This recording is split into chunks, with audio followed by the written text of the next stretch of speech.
Hi friends, I'm Tilak. You're watching Tech May Be Unique, and today we're going to see how to insert or how to add a pre-designed column on your Canva DOS on your computer. And if you're new to this channel, make sure to click on subscribe button below. We just quickly move on to the video. So how to insert a pre-designed column on your Canva DOS on your computer, just going to show in this video. For that, first of all, you just need to click on the elements on the side.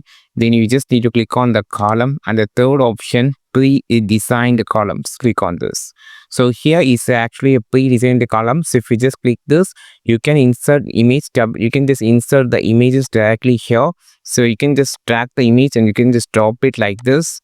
And also you have other more options like with the 3 images or with only small headings and the text like that. So it's a pre-designed column, so you can just easily insert the images. So you can just work with it.